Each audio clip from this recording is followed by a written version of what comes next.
Have you ever said to someone, when it comes to money, I've got this? And internally thinking, oh my God, if they only knew how I haven't figured this out yet. You're competent in so many areas of your life that other people don't necessarily know or see how difficult it is for you to manage money. And that's where ADHD masking can come into play. I'm Zarina Bwali, ADHD and money coach.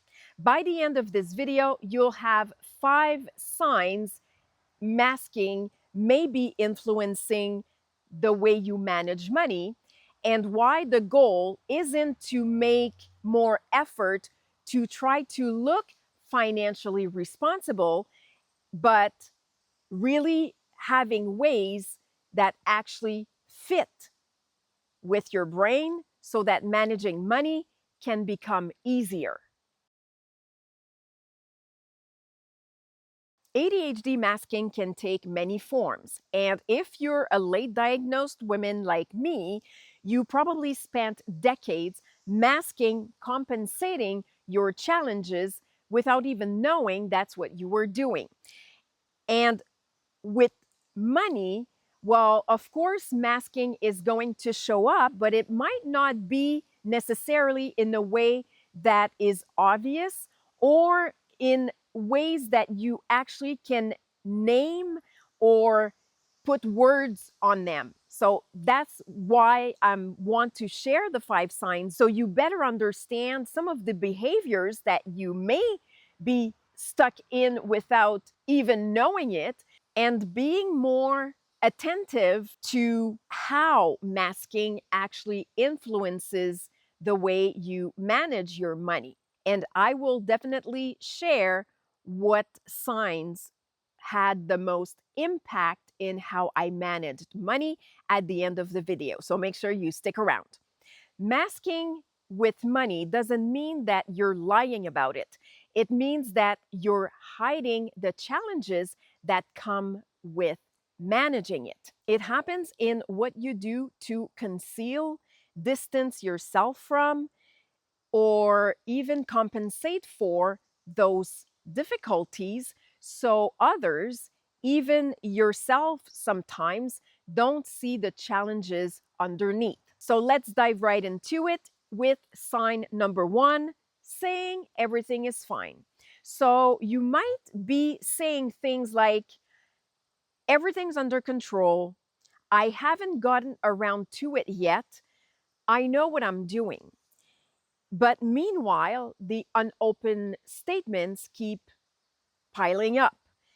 And money doesn't stick around for very long, but you don't really know where it's going. And the important distinction to make here is this one. You might genuinely know what needs to happen, but the difficulty is often doing it consistently. So executing it in a consistent way. Research has even found that ADHDers can reason financial decisions way better and with a lot less difficulty for other people than being able to bring that same knowledge into their own finances. So knowing what to do isn't the problem. Sign number 2, fear of someone looking at your numbers. And here, it's not necessarily your spouse. Think accountants or financial planners. For the longest time, I avoided working with an accountant because I was so ashamed of the way I was managing money, which was like barely not doing anything besides avoiding it, that I didn't want someone, know the nitty-gritty story behind my success because, well, they definitely didn't match. And that's something that you might tell yourself.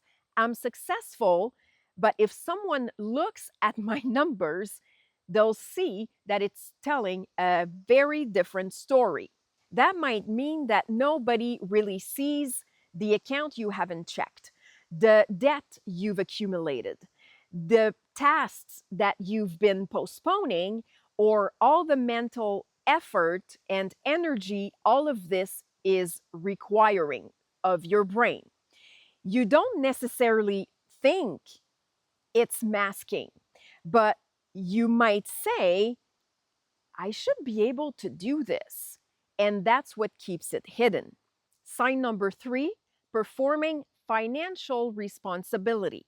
So you keep trying to manage money the right way.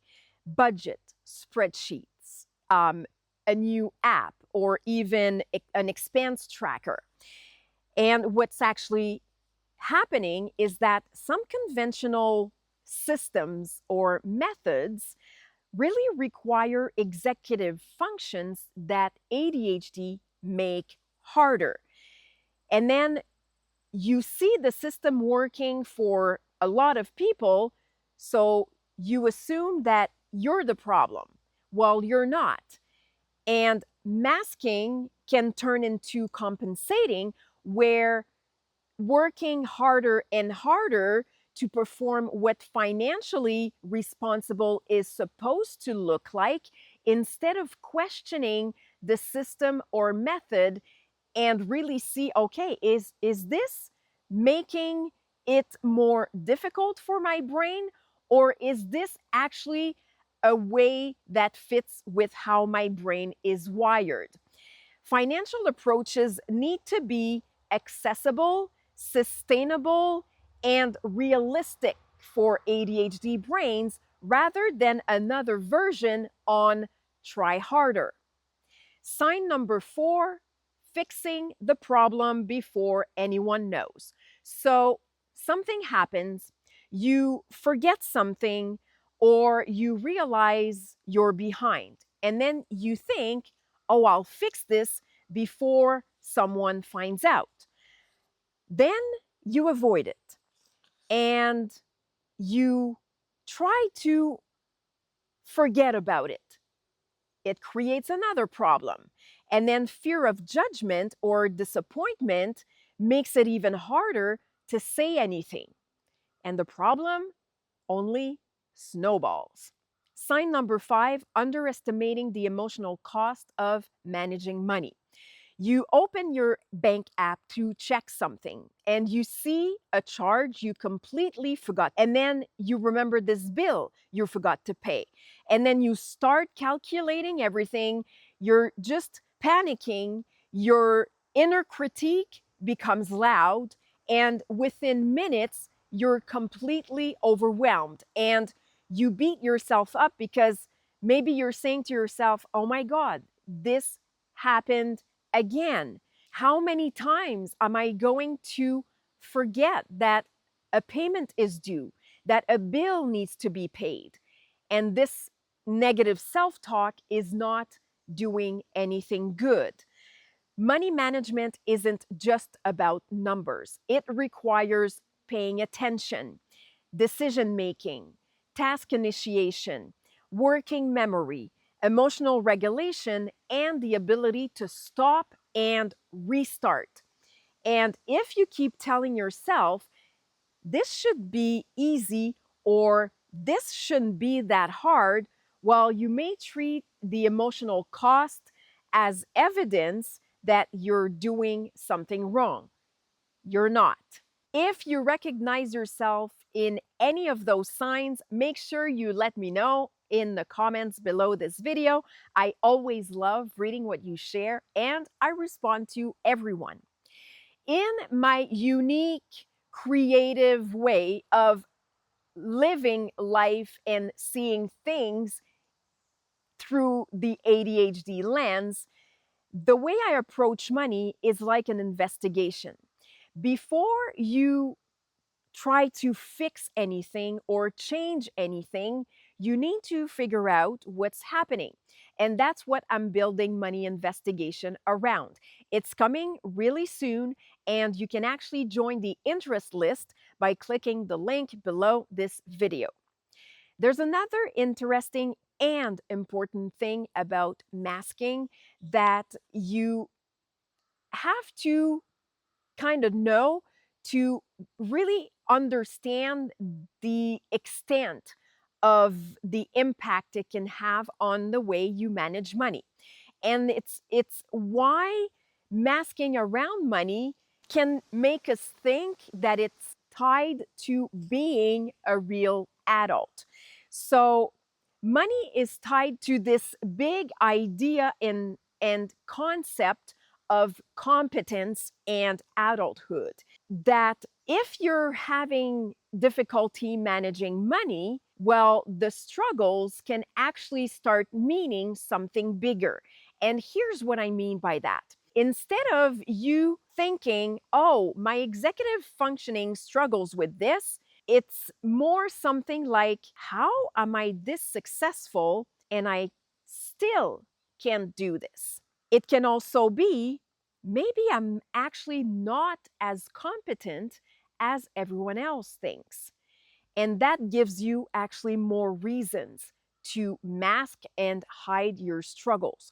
So just keep in mind that having a hard time managing money has nothing to do with you not being an adult or a responsible adult. Like there's no link between one and the other. One thing you want to start to stop doing is imposing the wrong system on yourself. So instead of, how do I make this work so I can finally manage money properly? You can start by asking, what is making this so hard? Where am I losing interest? What would make it easier to return to? You don't need a better financial mask. What you need is to understand what goes on underneath it. Once you understand that, once you know where the friction is coming from, you can actually build those systems and have an approach that, like I mentioned before, is sustainable and accessible for your ADHD brain. And as an ADHD coach, I'm not here to hand you the perfect budget, because there is no perfect budget for the ADHD brain. What I do is I help you figure out what's going on with your money and what's happening to it once you earn it, how ADHD, your behaviors, your beliefs, and the way your brain works actually influence the way you manage money. And then we find ways for you to manage it in a way that works for you. That's it. As I bring everything together, I want you to keep those three things in mind. Number one, masking around money doesn't mean you're being dishonest. It means that you're hiding the challenges you have with managing it. The second thing I want you to keep in mind is that knowing what to do with money and actually doing it are two different things, and you're not doing anything wrong. And the last thing is that if the systems you're using are not working, trying harder is not the answer. Now, here's a recap of the 5 signs. Number one, saying everything's fine. Number two, fear of someone looking at your numbers too closely. Number three, performing financial responsibility. Number four, fixing the problem before anyone knows. And number five, underestimating the emotional cost of money management. Of all the 5 signs, this last one about emotional efforts that you have to deploy when it comes to managing money is probably the one you want to pay the most attention to. Now, the signs that used to really have a big influence on the way I managed money, to be quite honest, all 5 of them had that impact. But number 2, 3, and 5 had the most significant influence.